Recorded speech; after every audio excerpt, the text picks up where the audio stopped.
হলো বিজয়ের মাস ডিসেম্বর। পৃথিবীর মানচিত্রে একটি নতুন ভূখণ্ডের স্বীকৃতি আদায়ের মাস। দীর্ঘ 9 মাসের রক্তক্ষয়ী মুক্তিযুদ্ধে বাংলার দামাল সন্তানদের ছিনিয়ে আনা বীরত্বগাথা অর্জনের মাস ডিসেম্বর। কয়েক মাস আগে ছাত্র জনতার বিজয়ের পর এবারে বিজয়ের মাসে থাকছে নতুন উদ্দীপনা।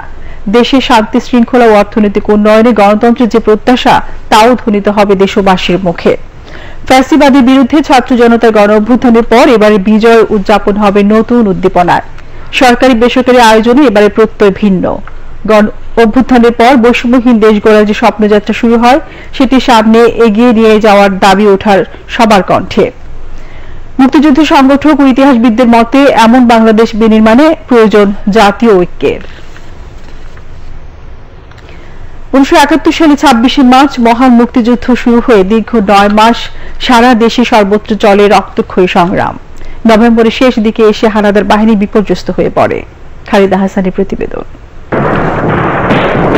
1 ডিসেম্বর 1971 রক্তক্ষয়ী যুদ্ধের 8 মাস অতিক্রান্ত হওয়ার পর অনেকটাই বিপর্যস্ত হয়ে পড়ে হানাদার বাহিনী।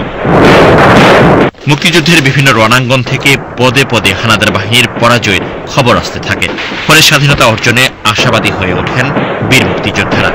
যুক্তরাষ্ট্রের তৎকালীন প্রেসিডেন্ট নিক্সনের কাছে পেশ করা এক প্রতিবেদনে দেশটির তৎকালীন জাতীয় নিরাপত্তা পরামর্শক হেনরি কিসিঞ্জার উল্লেখ করেন, যুদ্ধে পাকিস্তানের পরাজয় আসন্ন। গৌরীপুরে 28 নভেম্বর তারিখে আমরা যখন রক্ষণ বহেছিলাম তখন আমাদের উপরে 31 পাঞ্জাব রেজিমেন্ট আক্রমণ করে পাকিস্তানি বাহিনী। তাদের কমান্ডার মেজর সরওয়ার আমাদের হাতেই নিহত হন এবং তাদের প্রায় 80 জন নিহত হয়। আমরাই তাদের ওই এলাকায় খবর দিই। আমাদেরও প্রথম ইস্ট বেঙ্গলের 13 জন শহীদ হয়। আমাদের একজন সাহসী company commander major captain Mahbubur Rahman বীর উত্তম এই যুদ্ধে তিনি শহীদ হন এবং আমরা তাদের 30 জনকে জীবিত বন্দী করি। এই যুদ্ধের পর তাদের মনোবল ভেঙে পড়ে, তারা দ্রুত সিলেটের দিকে পশ্চাৎপসরণ শুরু করে। আমরাও তাদের পশ্চাৎ-ধাবন শুরু করি। মুক্তিযুদ্ধের বিভিন্ন ফ্রন্টে তখন বাঙালি সেনা সদস্য ও বেসামরিক তরুণদের নিয়ে গঠিত ব্যাটালিয়ন পাকিস্তান হানাদার বাহিনীকে চারদিক থেকে বিপর্যস্ত করে তুলেছে। ব্যাটালিয়নে সাধারণত 700 সৈনিক থাকে, আমার ছিল 200। তো আমি 500 ছাত্র যুবককে আমার ব্যাটালিয়নে ভর্তি করি। এরা কেউ কোনদিন একটা রাইফেল স্পর্শ করে দেখেনি। এদেরকে ট্রেনিং দেওয়া প্রয়োজন ছিল। সেই কারণে আমাদের এই পুরো ব্যাটালিয়নকে মেঘালয়ে সরিয়ে নেওয়া হয়। আমরা ট্রেন যোগে সেখানে যাই। এই মুক্তিবাহিনীর প্রতিরোধ যুদ্ধের ফলে এই দেশটি স্বাধীন হয়েছে। কিন্তু ইতিহাসে শুধু রাজনীতিকদের কৃতিত্বই বলা হয়। বক্তৃতা দেওয়া তো খুবই সোজা, যে কেউ বক্তৃতা দিতে পারবে, কিন্তু মেশিন গানের গুলির সামনে আত্মাহুতি দেওয়া বা শত্রুর উপরে আক্রমণ চালানো, গোলাগুলি মাইনফিল্ড অতিক্রম করে, তার জন্য গভীর দেশপ্রেম এবং সাহসিকতা প্রয়োজন, যেটি বাঙালি সৈনিকেরা দেখেছে।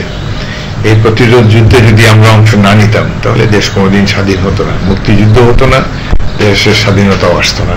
হয়তো আওয়ামী লীগ রাষ্ট্র ক্ষমতায় যেত, শেখ মুজিব আবার প্রধানমন্ত্রী হতেন, কিন্তু আমরা সৈনিকেরা যারা বিদ্রোহ করেছিলাম মার্চ মাসে, আমাদের জন্য কঠিন ভবিষ্যৎ অপেক্ষা করে থাকত।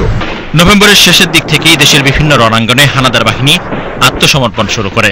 ফলে মুক্তিযোদ্ধাদের মনোবল বেড়ে যায়। দেশে বিদেশে পূর্ব পাকিস্তানের মুক্তিযুদ্ধ নিয়ে নানা ষড়যন্ত্র সত্ত্বেও বাঙালিরা বীর দর্পে স্বাধীনতা অর্জনের পথে এগিয়ে যায়। খালিদা হাসান, বাংলাদেশ টেলিভিশন।